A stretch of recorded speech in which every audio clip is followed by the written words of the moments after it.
Today we'll be talking with Regina Kravitz on being an entrepreneur, which is very exciting. Regina is a fashion designer, has had amazing success in her career, is a member of Council Fashion Designers of America. So we are super excited to have her here, pick her brain, learn about how to be a successful fashion designer, and prepare everybody for the trials and tribulations of being an entrepreneur, which Dell, Catherine, and Shireen and I can attest to as well. So we're going to be streaming on live, Facebook Live. So thank you for everyone who's joining us over there. And we're also I'm going to show a little presentation that Regina has given us to kind of get us started. But before that, I want to introduce our panelists. Shireen, thanks for joining us again. Introduce yourself and let us know anything new that you've got coming up you'd like to share. Thanks, Melissa. Hi, ladies. Hi, everyone. So great to be here as always. My name is Shireen. I am the founder of Rockamova Law. We basically are a virtual boutique law firm that helps people in the fashion, beauty, lifestyle industry get set up for success. I'm working on so many different projects. I think we mentioned I'm working on right now, finishing up my involvement and sponsorship of this amazing movie, fashion documentary. Kat is also working on that as well. It's going to be coming out soon, hopefully at the end of June. So stay tuned for more on that. That's going to be a great insight on the fashion industry and how it has been able to pivot through the pandemic and come out shining as always. So look forward to more information on that. Sounds exciting. So, Catherine, you're up. I am up. I'm Catherine Schuller. It's great to be here. I live in this mansion in Staten Island behind me, and they're shooting in there today. So I have to be out by the pool with the chickens and the turkeys. So if you hear a little crowing, it isn't me. It's like it's the sheriff keeping everybody in line.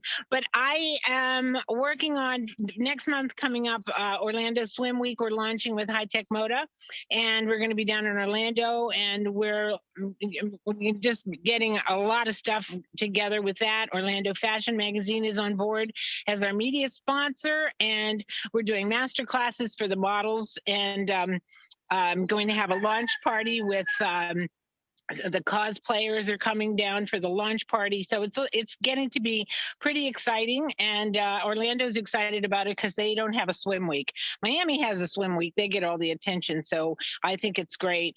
Claire's going to be there, one of the Fashion Mingle members. New York Makeup Academy is one of our sponsors, and I think I'm going to get my brunch up again for Runway The Real Way, so stay tuned because we're going to have fashion brunches again. Yay! Fantastic. That's awesome. Sounds good. So Dell, how are you doing? And let us know what's going on with you. Hi, everyone. I'm Dale Noel. I'm the CEO and founder of True Model Management, based in New York, but we represent models of all sizes, shapes, and ethnicities all over the world.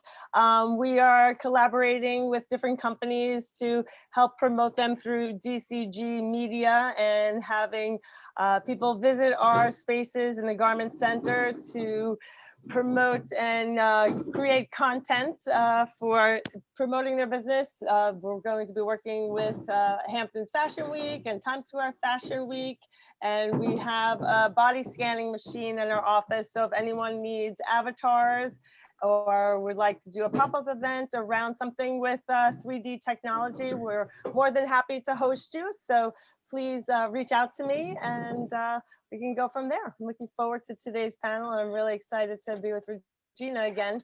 Thanks so much. We met a few months back. Wonderful. Well, Regina, let's get started. Why don't you give us a real short recap about who you are and kind of like what you're doing now in the industry, and then we'll show your slides and do an interview after that. Okay. Well, I'm Regina Kravitz. I am a fashion designer and an entrepreneur. And I started designing clothing. I went to NYU. My entire family was in the fashion business. So I learned from my grandfathers who were tailors, and my mother was a model, and my father was a retailer and manufacturer, but they were very opposed to me going into this business. And it was a different time where, you know, there weren't, like in today's world, because of the internet and digital, everyone can make a product. They can offer it anywhere at any time to anyone in the world, but speaking to that, they often don't really know how to make a product.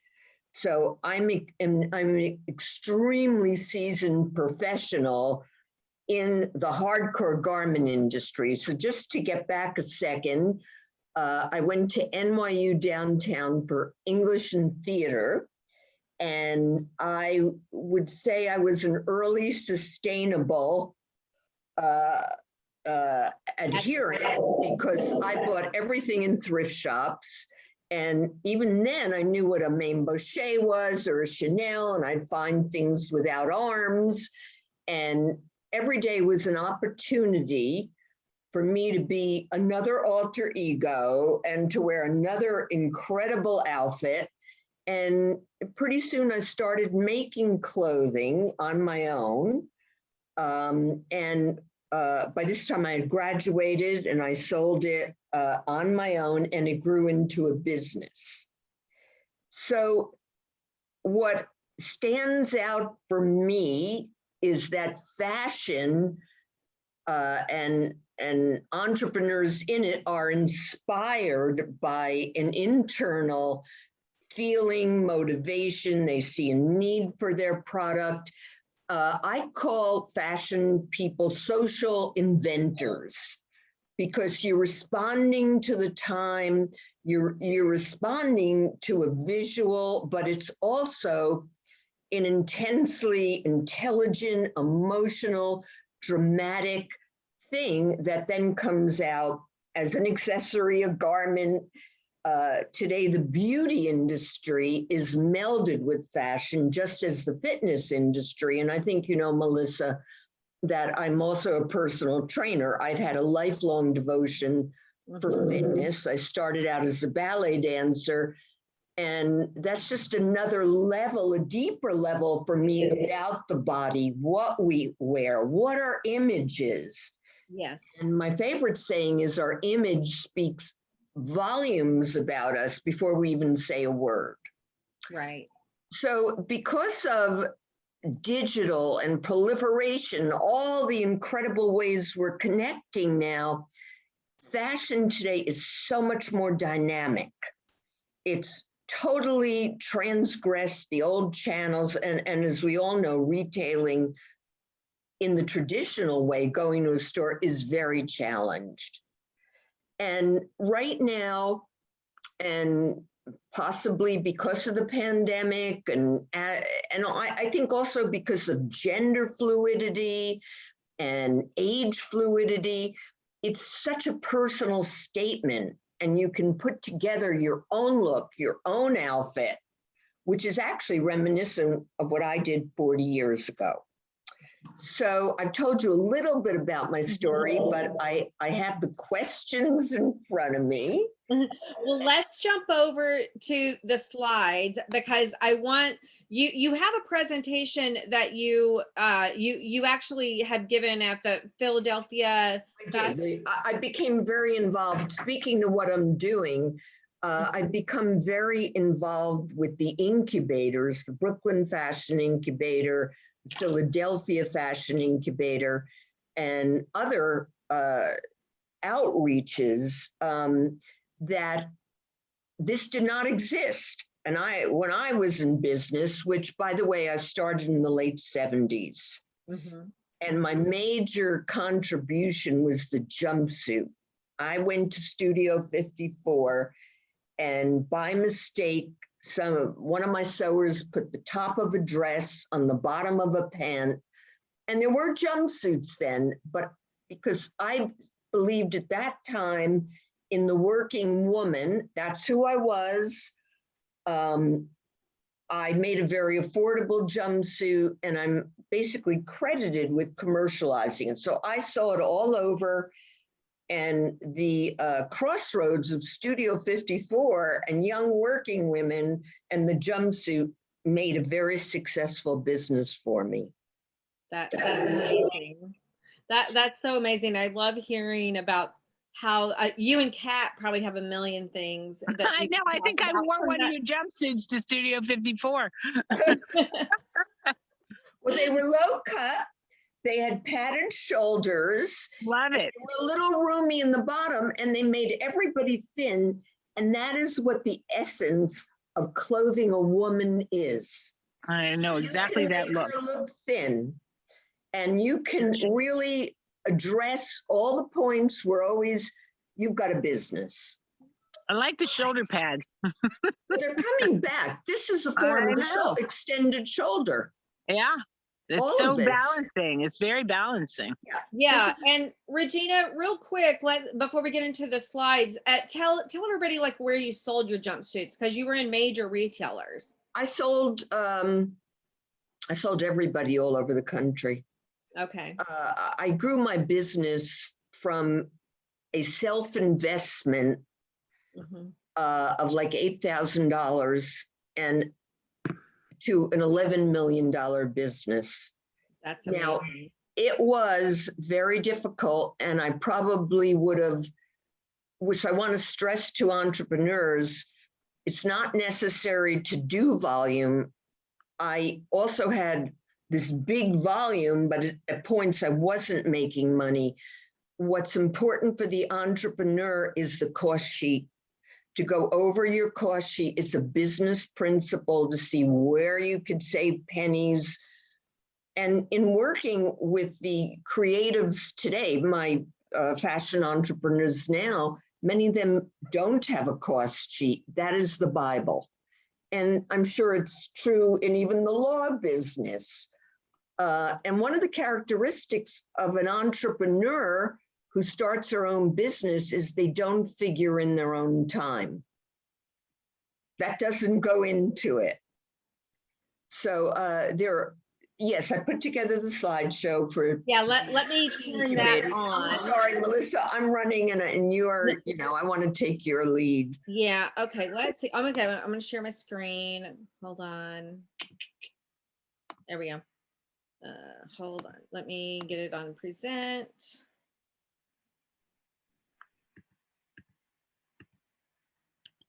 And I sent it to you because I wasn't sure I'd share it correctly, and then I'd be fumbling. And I know it takes a little minute to make sure we are doing it right. Okay, there we go. Okay, can everybody see it coming in just a second? Hold on. What we're gonna the parts of the slide. Yeah. We're going to talk about are the characteristics of entrepreneurs, which I really found the point you were making, Regina. I mean, they immediately, struck as true to me. And I kind of was like, I know some of this I know is in jest, but like, I was like, oh my God, yes, that's me, and not in a good way. So well, entrepreneurs, this exists across all businesses, tech, anywhere, but everywhere. But it's a rough life. It's a rough life. So life. As I say, gritty, gutsy, and grueling. Yeah. Okay. So number one, tell us about number one. Well, obviously an entrepreneur is a risk taker. It's based on an idea, a passion. They see a need for a product, but they often don't really think it out. They jump in, and then it's unfortunately not most entrepreneurs, especially in fashion, and many or most women, it's a passion. So they are risk takers, so they wouldn't be thinking about it, they'd have a job. Right. Number two. Well, you'd have a job if you weren't a risk taker, and you, as I said, you often work for free. You might have a side job or something you could, but you work long hours for free without even paying yourself or thinking how your time experience is a monetary factor in the present. The entrepreneur is looking for the payoff down the line. Right. And then, unfortunately, you need the skill set to make the payoff down the line. That's what makes it hard. Yeah, for sure. So we work for free. Yes. Number 3. There's no time off for an entrepreneur. It's not even a question of physically working 50 hours a week. It's always in your mind. You might have a dedicated employee, but they will work hours. You will be working hourless all the time. Mm-hmm. Number 4. Well, entrepreneurs often face debt. It's very difficult to get the proper loans from banks. You ask family, friends, and in many times you leverage your own assets and you hang in there, which, by the way, Melissa, I have had businesses that I started that were not successful. Mm-hmm. So I'm not speaking to some wild range, right, train ride where, whoa, it was sometimes successful. It works, sometimes it doesn't. I started labels that were not successful based on passionate ideas, worked like a dog. They were underfinanced and I had to close. Okay, good to know. Number 5. Well, you have to have a lot of energy. If you have a 3 or 4 o'clock slump, you're not going to be a good entrepreneur. And time management is often not the asset of an entrepreneur. Now, one of the things I urge to my entrepreneurs is to-do lists. Set your focus the night before. There's something now called time blocking, which instead of a to-do list, look at your to-do list and put it into 10 minutes, a half hour, an hour. Because I know even with myself, something that I think will take a half hour, I'll be spending 3 hours on it. Mm-hmm. And if you think of it scientifically, in however you block it and then give it some extra time, and then you have to be able to shut it down if it's not going to give you the goal you need or the profit. It's very important in being an entrepreneur because you will burn out if you don't. Mm-hmm. Number 6. Well, you may repeat the same bad thing many times. I always say it's like relationships, until you really learn. And sometimes you can't give it up.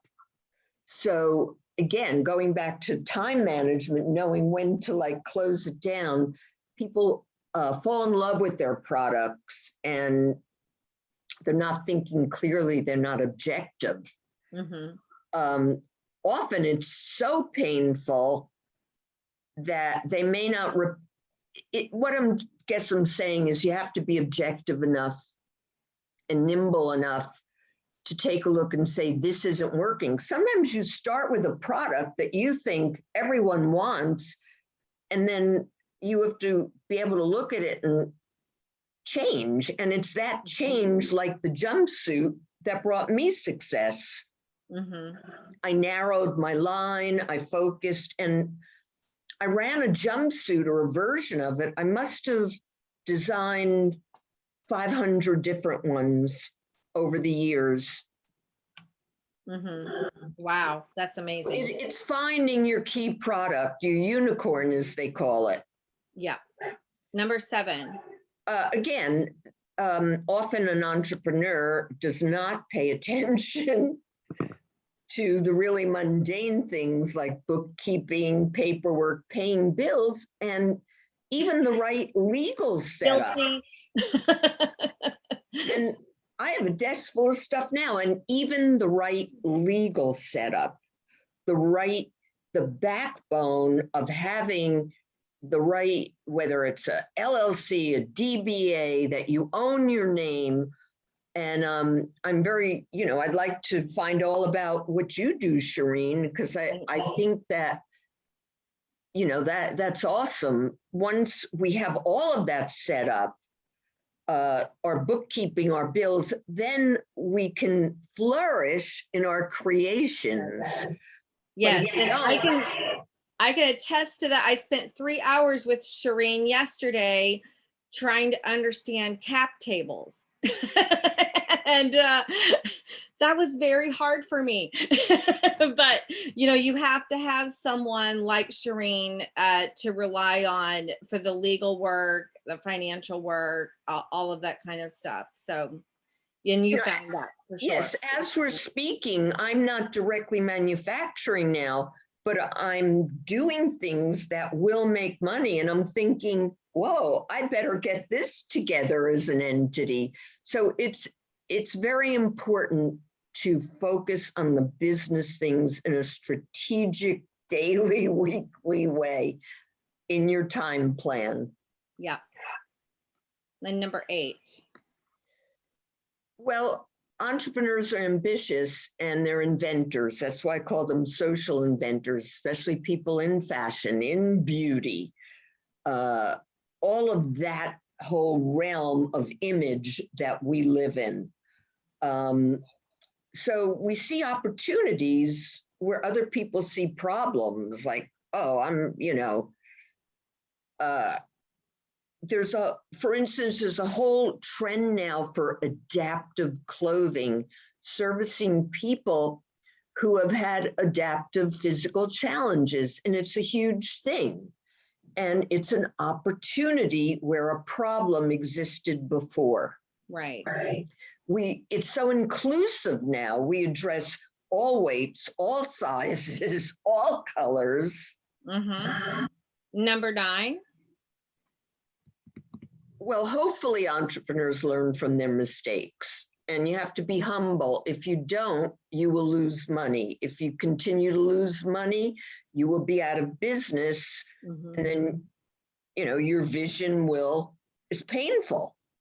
So I generally think entrepreneurs learn from their mistakes, and I think there's so much help available now to reach out, to get mentors, to engage and fashion mingle with people all over. It's an incredible thing. Absolutely. The opportunity the support for being an entrepreneur has never been better. Yeah, it's huge. Yeah. Number 10. Well, obviously entrepreneurs work long hours. They've got a lot of worries because here they are often self-financing, and they might have some life where they, have a relationship or children. There's another. So we're multitaskers to the extreme. And we don't take enough time for ourselves. And stepping back, and whatever it is you do, I urge people, find, besides even exercise, meditate, find a breathing thing, chant, a singing group, something that you are passionate about, that, you will allow you to come back to yourself. Yeah, absolutely. That's why I call it a warrior. Entrepreneurs have to be warriors. Okay, so you have put together a wonderful presentation with a lot of really great information, and so you're going to allow us to share that with our membership. Let's see if I can. I'd be happy to. Okay, yeah. So let me see. I'm going to share it in the chat box so everybody can take a look at this when they have time, and I think everybody should really get a lot out of it. And also for those of you who are on chat, please, feel free to ask questions of Regina and the panelists as we go along, and also share your entrepreneurial endeavors by sharing your website or your Instagram, so we can get to know what you're doing as well. If you would like to come on video and ask a question, just click the hand icon and we'll bring you over to talk with Regina personally. Okay, so let's get to our official questions here. Let's see. So the number one, what we were going to talk about is why you need to define your brand story. I just went off, so Oh, we still see you. I don't see you though. So Okay. I think I have to rejoin. Okay. It might. Are you still not seeing us? It's sometimes it can be tricky if you can't figure out. Let's see. Did you stop your video by any chance? Oh, we lost her. So she'll come back on. Well, let's go. Dee was able to join us, and while we're waiting for Regina to come back on, I know Dee, understanding your brand story is very much a part of your business. That's okay, Regina. Hey, this is technology. We just roll with whatever happens. So I'm pressing something. Do you see us now? No, I will in a minute. Oh, we lost her again. So Dee, why don't you go ahead and tell everyone why it's important to define your brand story? You know, it's funny. I just had this conversation yesterday with a new client that, actually 2 clients. And one client had an amazing concept, but her story, her website and her story were not in sync. And I even got confused. I was like, okay, just walk me through the process. Let's say I'm a customer, I'm going on your website. Totally different. And I said, and I was honest because I was like, I'm not going to take your money. You need to get your stuff together and then I could help you. I cannot put you on TV, get all this press for you, and then people go to your website and they get confused. I'm not going to do that. So I told her even to change her name. Her name is horrible. It's like the worst name I've ever heard. And I'm like, I didn't tell her that. Honesty. I don't want to break her spirit. I said, you may want to consider changing your name. And I even gave her a freebie. I say, here's some advice, because I'm like a genius when it comes to names. You are. I said, you need to change your name, change your website, and let's revisit this in July. And then we could talk about the PR service. There was another company. And that's a big thing. I'm so glad Regina shared that. And, you know, I know you've been sharing that in these masterminds. Your story, your journey, whatever it is, your message needs to be concise, to the point, and reflect what's on your website. Like, you have to have that, because no matter how much PR you have or get, if you don't have that straight, people will get confused and they'll go to someone else. That's right. Very and people need to identify with you. Regina, why don't your jumpsuits were, the most successful part of your entrepreneurial journey. Did you have a story around it? I mean, obviously it was Studio 54. It was the time when, women wanted to look glamorous and sexy. Tell us how you figured out what your story was. Well, my story was really about the working woman.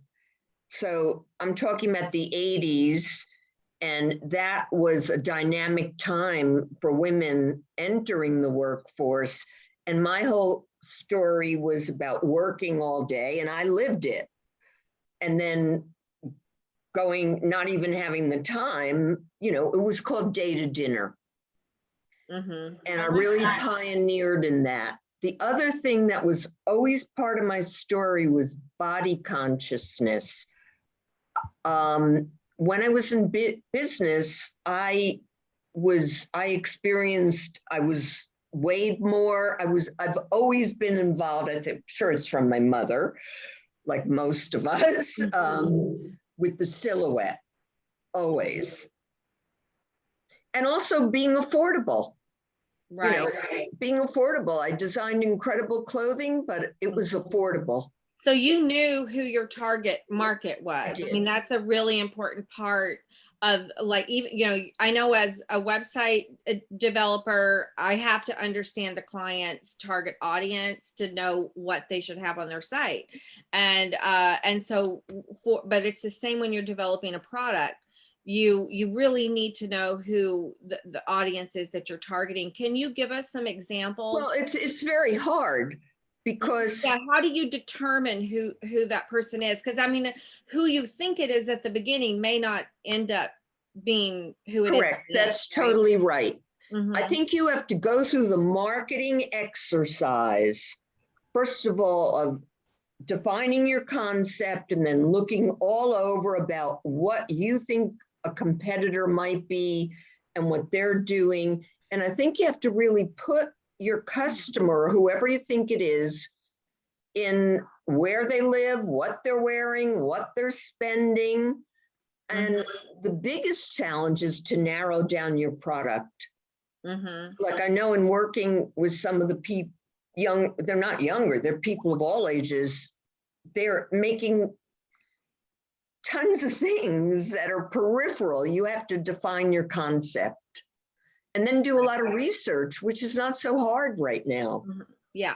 You know, I'd like to bring in Dale because, you know, Regina, she created her brand around products, but Dale actually creates her brand around services because she has a modeling agency and she has to find the right brands for her company. Can you tell us a little bit about how you figured out who your target clients were? Sure, and I love Regina's story, and it resonates with me. I see parallels because it was very authentic. She was living her life, and it kind of came about with her, you know, what she's doing at work. She's going out. It's what she wanted. It's what she happened to get put together, even if it was an accident. My business also was not. I mean, Regina might have had a whole plan and everything also, but it sounds like the jumpsuit was, well, I didn't either. Entrepreneurs don't, that's the point. Okay. They do not. Right, that's what I was hearing, but I didn't want to assume.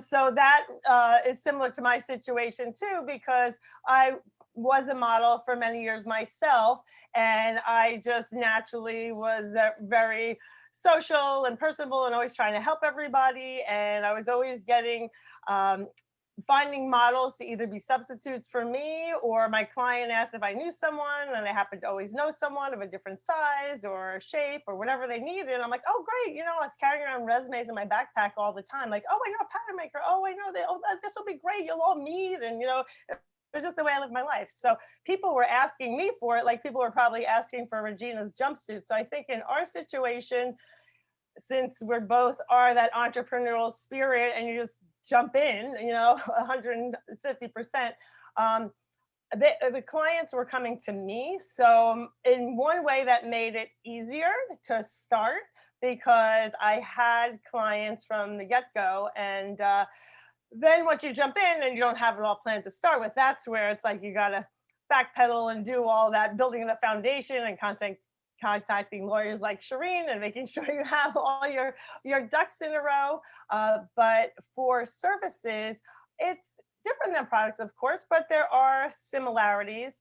If you listen to people, whether they're your clients already or you're just listening, you get to know your industry and you hear, I mean, I was always, you know, when I was a model, it was like the agents were not so friendly and nice, and they were pretty, you know, aggressive and, you know, not very motherly in most cases.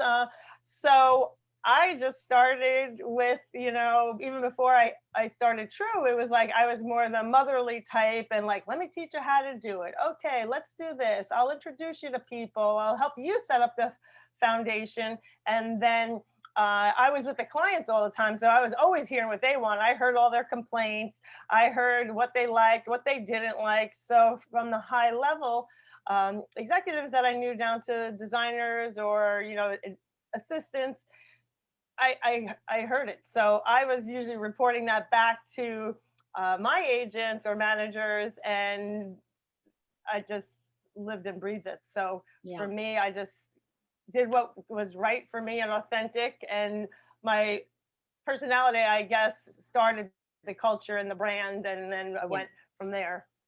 So Dale, I just want to, oh, I'm okay. sorry. When No, go Dale's ahead, through. Regina, and then I'll ask my follow-up to Dale. Oh, no, I was just going to say that one of the handicaps today for young designers is that they don't often work with their customer because so much of it is digital. So, I mean, I was very impressed that Diane von Furstenberg said even if they didn't want her to do a trunk show or come in, she worked in the dressing room. And that's a real setback in today's world.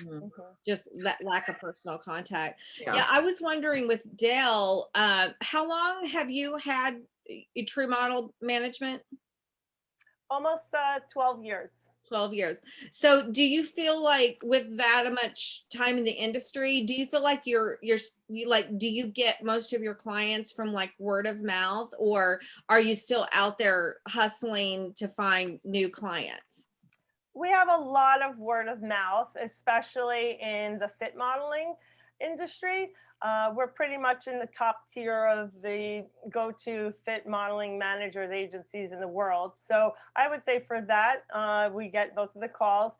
We started from scratch with print and shows and all other types of modeling, which we started shortly after fitting. And now, you know, for the past few years, we're on the call sheets with all the top designers, and, you know, we still hustle. We're always trying to, the new brands are forming every day, and other brands that were great clients for years folded. You know, we lost some great ones in COVID. So I think it's a mix. We started with a good foundation of contacts, and we do get a lot of referrals from models and clients that are happy with the service. So I think you need a combination of both, because you can't just sit back and be like, oh yeah, the phone's ringing, so I don't have to do anything. You know, we like to grow and improve, and I always try to ask for feedback. And like you were saying, you don't meet with them as much anymore, and there are many clients that you have now that I've never seen face to face, or even talked on the phone for that matter. A lot of people don't even want to get on the phone. No.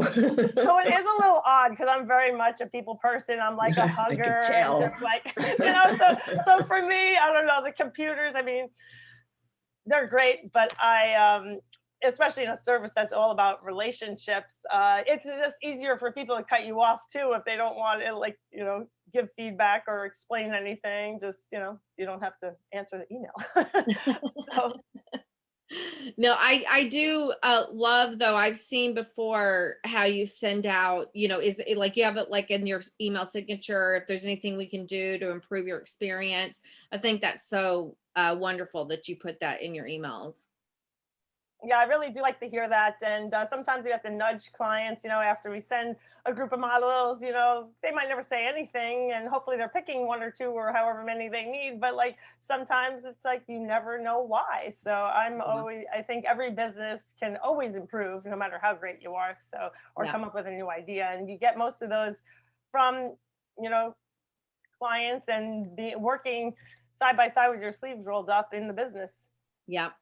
So Regina, we're going to talk about strategies for marketing your brand. And gosh, I have to, like, I can't even imagine how much you've seen change, because social media did not exist. No. Websites did not exist. Totally did not. When you had your brand. And then of course now we, you know, we just feel like, okay, you know, all we can do to market our brand is post for, you know, incessantly on social media, run some digital ads. But can you give us any insight into what were the strategies for marketing your brand when you were doing it in the industry in the 80s that still are relevant? Well, I also did it into the 2000s.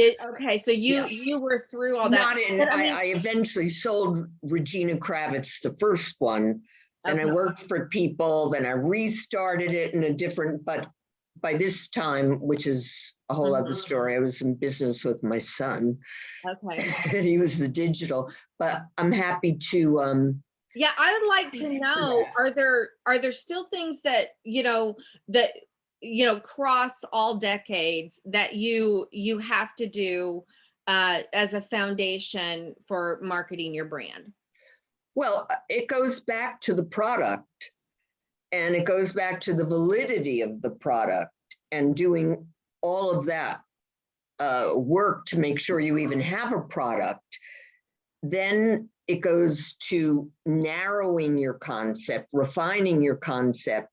And even if you have to have a think tank of your family and 5 friends to have a consensus, but again, the creative person is the one with the vision. So I think you have to constantly look at your product, find a way to validly produce it that you can produce as cost efficient, and narrow it down. One of the things with websites, which, you know, I'm speaking to what Dee said, is that you have to look at it and see, because there's so many, how is it going to stand out? How is my logo going to stand out? There are so many things that you have to look at that were generic to any product in any time. So I think it's all about the product, the image, the presentation. The big difference now is that we're presenting it in a whole different way. And who knows how we're going to even present, how are we going to morph within 5 years? Who knows? Right, who knows? Exactly. It's all about the product, the projection, right. The concept, the need for it. So you have to think through all of that. You don't get it all at once. Yeah. You know, you can't. And then refining it and working at it. Sometimes I feel like, I know with, you know, Fashion Mingle, how hard it's been to build this platform. I feel like as hard as that was, that's the easy part. Actually, you know, growing it and creating revenue is even harder than it was to build. So tell us, you know, how you created a sales plan. You know, I mean, you grew it to $11 million. That's amazing. But you've also had businesses, you said, that did fail. So give us some insight on, you know, what are those things that we can do that will give us the best chance for good revenue? Oh, I think it's really important to get some professional help. Okay. Whether someone who really does understand a business plan. I spoke to someone yesterday who's making a product, and I asked them if they had a cost sheet, and they don't. And if you don't have a cost sheet, you won't know what you're doing or how to make money, save money. You'll have no basis. When you're making a product, you have to look to skimp in every way you could so that you can survive, so that, you know, your pennies or however add to your bottom line. I think what's amazing in today's world is the ability to collaborate.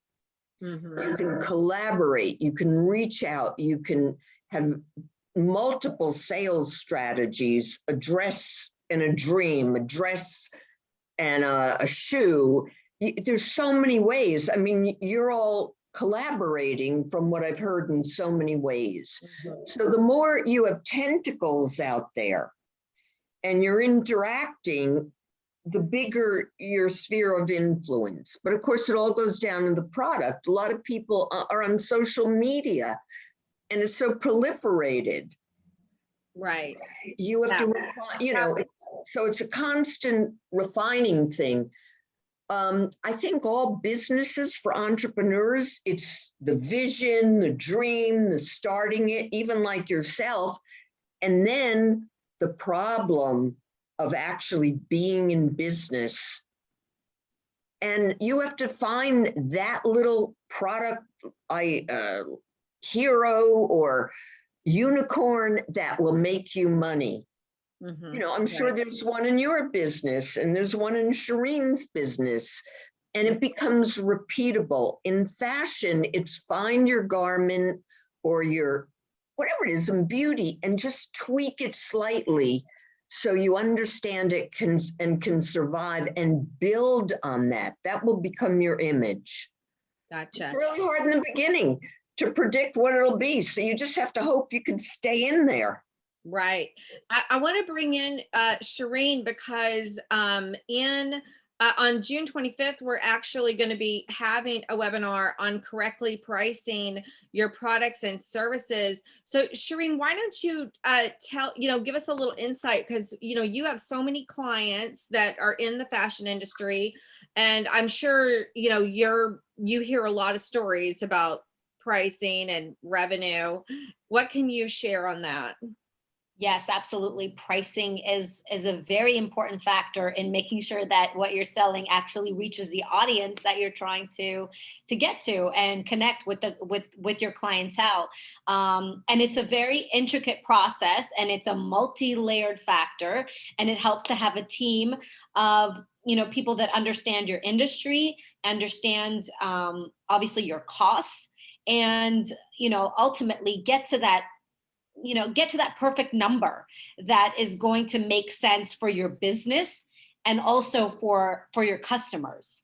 And so, it helps to work with, your bookkeeper or whoever that is working on your financials. As Regina mentioned, understanding your costs is the first part. And the cost doesn't just include your hard costs, the manufacturing costs and the sourcing costs. It also includes your costs, the cost that you put in, and the labor. So if it's just a one-man show, if it's just you doing all of this work and putting it together, you've got to factor that into what you come up with as your cost of goods sold. And then, of course, coming up with that perfect price that's going to match who you're targeting. So of course, if you've got high quality products and you're looking at, the luxury market, then of course the markup could warrant something, over $100 for a shirt.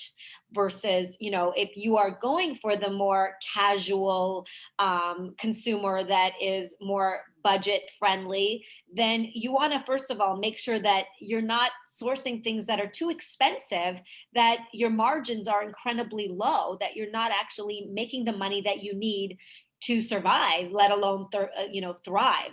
So it really does, go back to the very beginning of understanding what your product is, who you're trying to target, and then make sure that along the way, the chain of the sourcing, the material, the manufacturing, all that budgets into the ultimate price that you want to target for that. Obviously, market research will have to be done to understand where the price point that your target market is working on.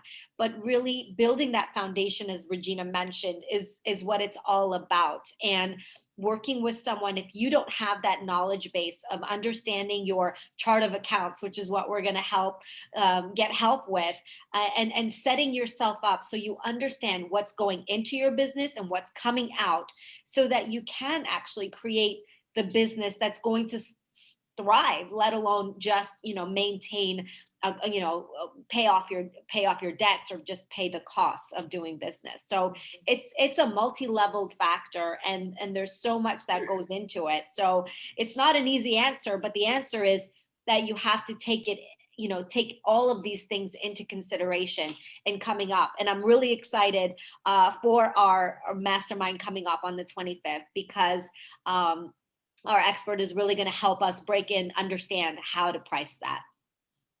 I used to say that I didn't know the bottom line. I knew the bottom line of the dress, but I didn't know the bottom line. And I had to learn. I want to add one other thing to marketing. It's important to create a mystique about your product, a tagline, an alter ego, something that conveys it, that is mystical and imaginative in quality. It's as important as the product itself. Interesting. We do have a couple of, we have a question from Dakota. He said, he's asking, how important is it to rigidly define the customer? Right now, his customer are custom one-off, which is profitable for him. But you know, he's not getting enough opportunities, it sounds like. And he wants to lower the price point so he can expand the market. Do you have any advice on how to price for the custom service of creating the product, but also maybe take that same design and make it more affordable for the mass market? Well, the obvious thing is to find a lower price fabrication to replace the more expensive things with some. This is what the designer does that looks good, but is at a different price point. And then to look at your garment and see what you could take out of. The people who pay more, you know, have so much more intrinsic construction and touches in the garment, but it could be taken out and cleverly repriced to appeal to a bigger volume. So you got to really assess where you can still provide a quality product, but with some different textiles and trim sourcing. Look at the bones. Yeah. The Okay. bones of your product, and then add things back little by little without changing the product that much, but making it obviously more commercial. Yeah, Glenn also brought up wholesale. So and also she's bringing up the new thing to add into is the ecological impact, carbon footprint of the cost. Can you talk about your wholesale relationships and, you know, give us some tips on how to make those work effectively? I think it's harder today to have wholesale relationships. Stores have gone through tremendous changes. I urge some of the people I work with, I don't care if you do a trunk show, a coffee thing, you have to offer your product in some way. Well, okay, I'll address wholesaling. Obviously, wholesaling, people sell on the digitally or offering really a retail price. When you sell wholesale, you are going to sell it generally at the price you're offering it on the internet. So you have to make sure you could cover it. The value of selling digitally is that you sell less, but can make more. Gotcha, because you cut out the middleman. You're cutting what they call cutting out the middleman, but it's important also to have a wholesale base because they'll give you bigger orders. It just goes back to the question of pricing and cost sheets and always looking at it to make your product more economically producible. But I think it's important to wholesale. How did you how did you get your jumpsuits into department stores? I'm sure it's very different now. I know now probably the best way is to have a booth at a trade show to get on buyers' radars. And then there's a lot of like hardcore, just like showing up at boutiques and sending out lots of emails. Can you give any insight into like how did it happen for you? Because we want to celebrate that success, even if it's not how you do it now. I did everything myself in the beginning. I made it, I shipped it, and I sold it. So I was in New York and I made appointments with New York boutiques.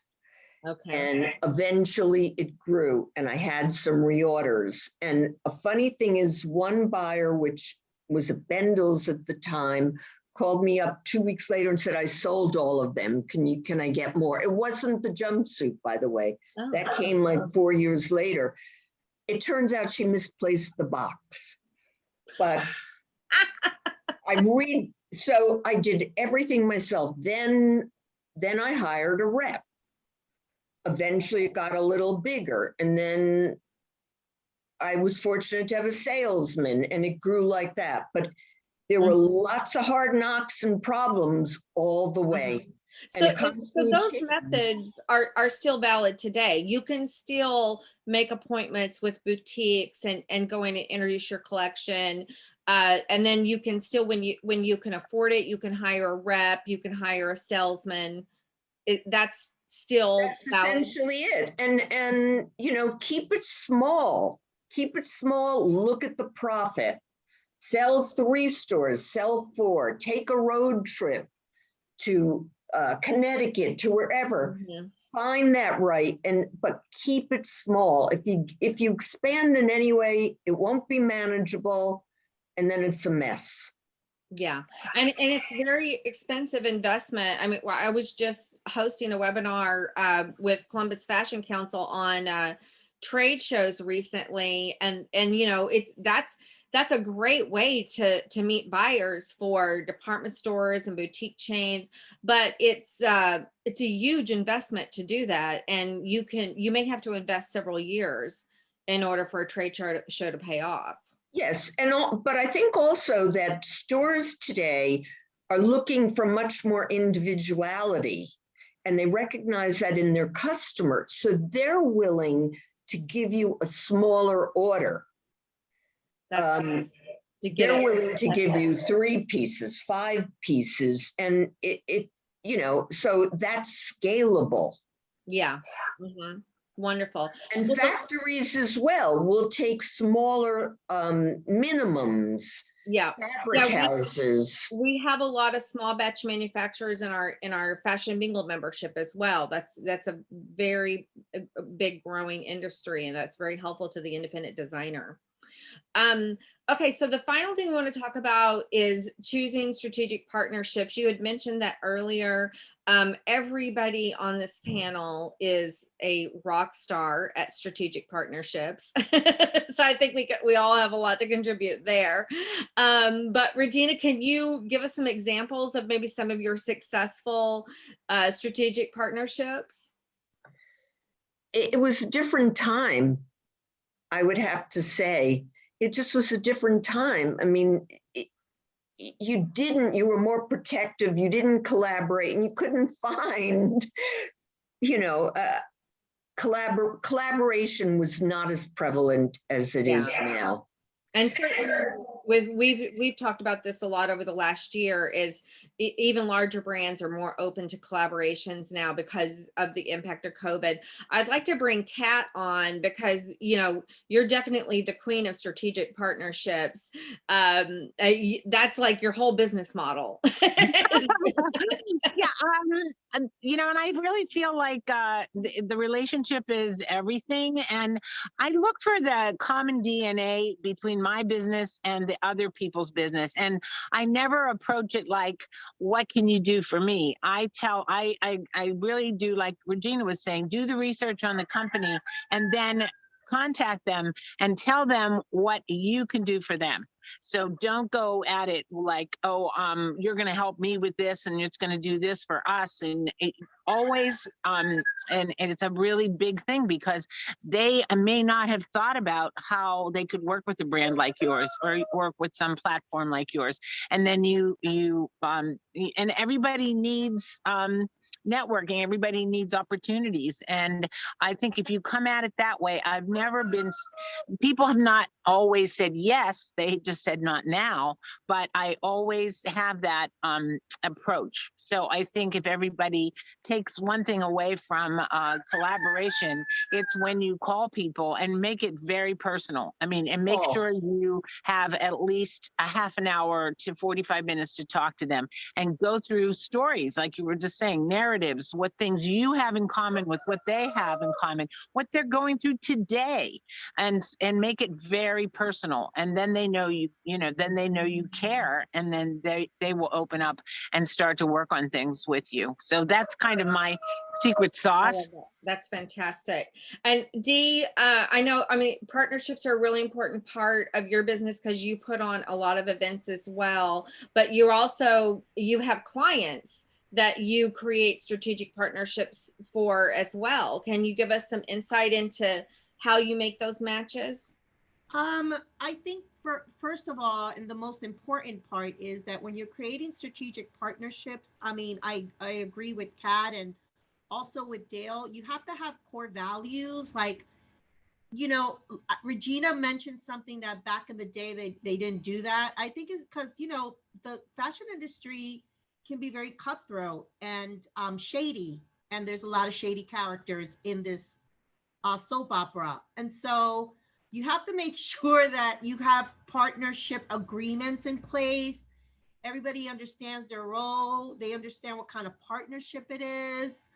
That's important. And then also it has to make sense. Like, okay, let's work together. Let's see how this works.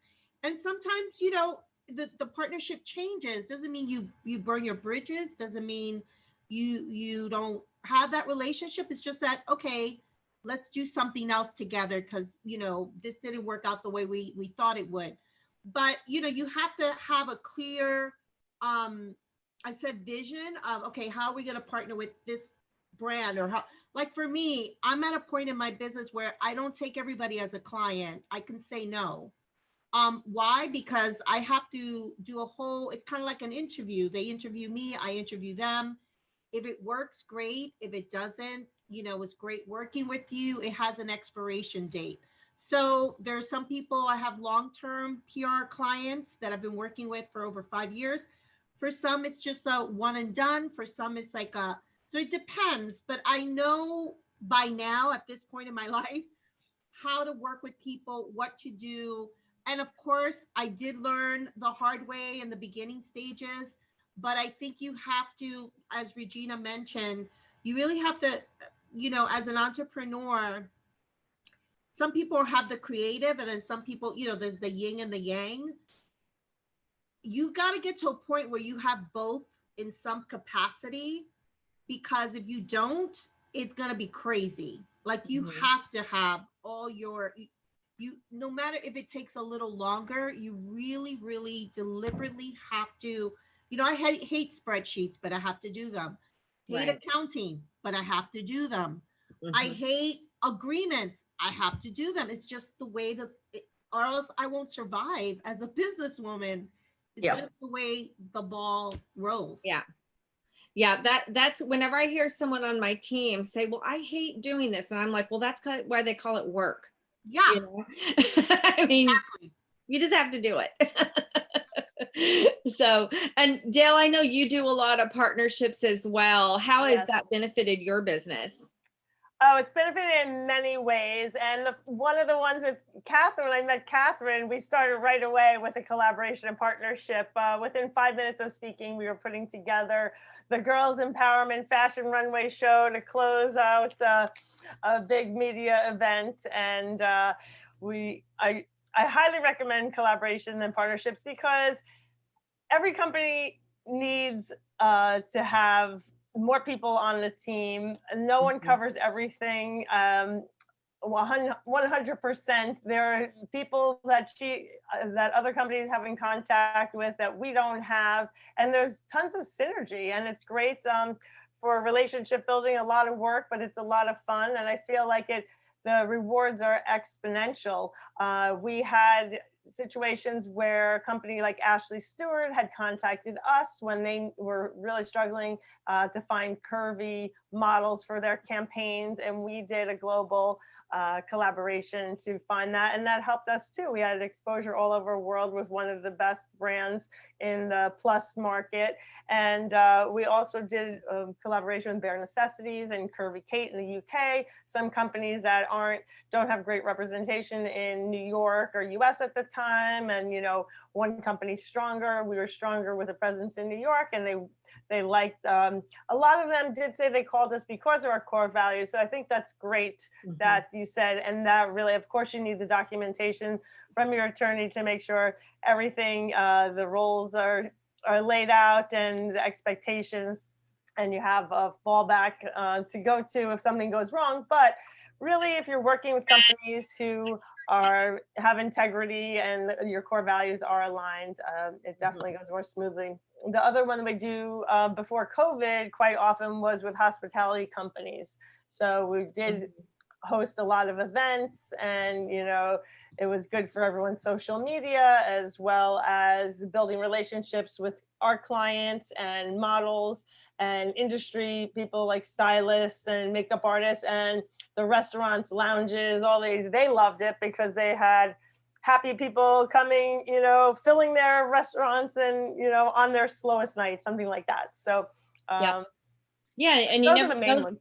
Those partnerships, they can just grow and evolve into things that you never even saw coming. So it's wonderful. Yep. Yeah. And even though you worked so hard at it, it's a lot of fun. I feel like that's a fun, part that gives some social aspect to it as well. And it absolutely helps business. So it's a win-win-win situation. Yeah. Well, before we wrap up, I mean, because, everything that Regina has talked about, you do need to make sure that you're crossing the T's, dotting the I's, that you're not doing something that's going to end up hurting your business or destroying your business. I'd like Shireen to tie it up here with some of the main things you need to think about legally. Yes, I think in terms of setting yourself up for success, the first point you need to understand is get a business entity. Separate that from your personal assets, whether it's an LLC or a corporation. You need to understand what the differences are and what's best for you. That's first. Set up your bank account, your business bank account. Keep those expenses separate from your personal assets.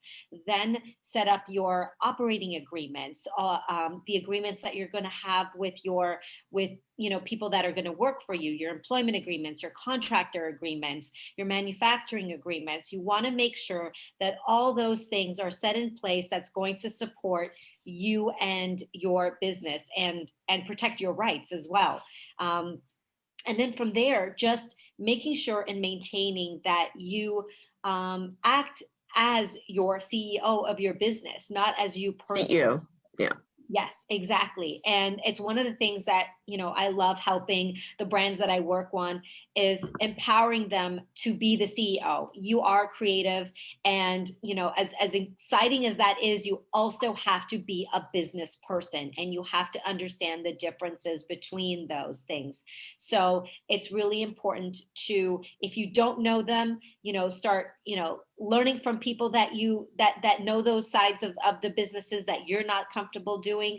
But it's really important to set up those foundational blocks, as Regina mentioned, your chart of accounts and your legal foundations, so that as you're growing, exactly you're protected, you're protecting your brand. Oh, and another thing, trademark and copyrights, so important in building your brand. If you cannot, those are your most important intangible assets. When Regina sold her business, that's what she was selling. She wasn't selling herself, she was selling what she created. And that is what the ultimate goal of any business is. And that comes by protecting that trademarks and copyrights of the designs of your name, and everything else that you can protect in your business. So that's also very, very important. Wonderful. Well, Regina, we really appreciate your time today, sharing your valuable experience from all these years of being a successful entrepreneur. Is there one thing that you can leave our audience with on how to survive as an entrepreneur in the fashion industry? I think it's, besides all the other things, I really think it comes down to time management. Interesting.